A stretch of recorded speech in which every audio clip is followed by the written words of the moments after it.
So over here, this is our bandsaw. Obviously protection needed. Thank you guys for wearing some today. So I've got 3 different woods here for you. So we've got a walnut, a zebra, and a bird's eye, okay? So these, the walnut and the bird's eye are kind of more of a common one. The zebra here is something special that we don't usually use too much, but it's probably one of my personal favorites because it comes out very cool. A lot of cool designs and patterns. So let's see here.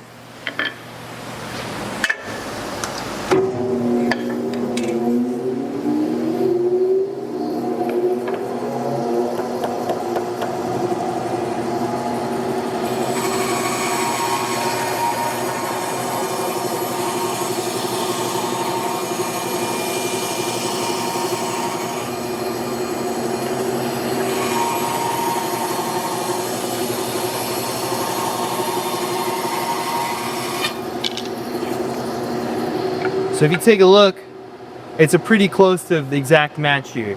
And that's something that a lot of other companies don't tend to do. They'll go grab veneers or whatever. And so this is kind of something that sets Casoro apart. It's a performance, a longevity thing. Taking the same piece of wood like this will make it last a lot longer as well. So that's another thing. So there's that one if you guys want to take a look at it. There's that.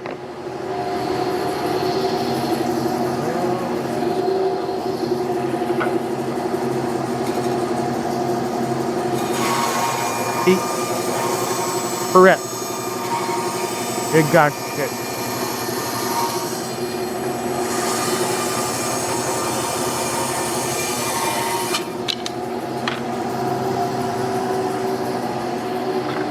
Same thing here. You can see this one comes out pretty cool. Some of you may be familiar with book matching when it comes to large pieces of stone or sequential matching. And it's just a way to add symmetry to a non-symmetrical natural pattern.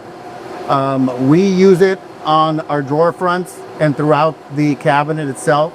It's just one of the, the hallmarks of high quality woodworking. If you even take a look over here, I've got some stuff. With our exotic woods, we tend to make our watch winders ourselves, which is another cool part. So like Reggie's saying, we try to use book matching throughout the process. So this is actually 2 pieces of wood. This becomes a file cabinet. So like the front of a file cabinet, basically. So if you can tell, I mean, it's pretty cool how it comes out basically looking like one piece. You know, and this is same thing, book match just like over there, opened it, split it in 2, butterflied basically. And this will become a 4-1 cabinet with a file, and then it'll even have a big old watch winder at the top. So if you look here, this is how we do our exotic watch winders. So this is kind of what it comes out to be. This is actually the same wood here, and that's actually 3 different pieces.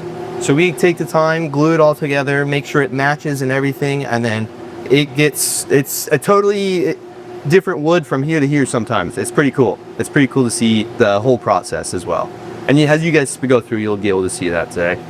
One of the things about, so I come from a woodworking family, and I was very happy when I joined Casoro to see how the craftsmanship that's involved in the steps from beginning to end to produce a high quality product.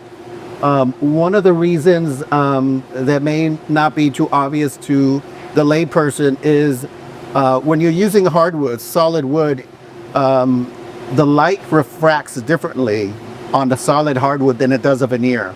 So you get a lot more depth, a lot more characteristic of the wood shows through than if we were just to use a thin veneer, which is basically a sheet, almost like a sheet of paper. Yeah, pretty cool stuff. I'll let Reggie take you guys on the rest of the tour. Enjoy. Thanks for coming. Hope you guys had a good lunch. Yeah.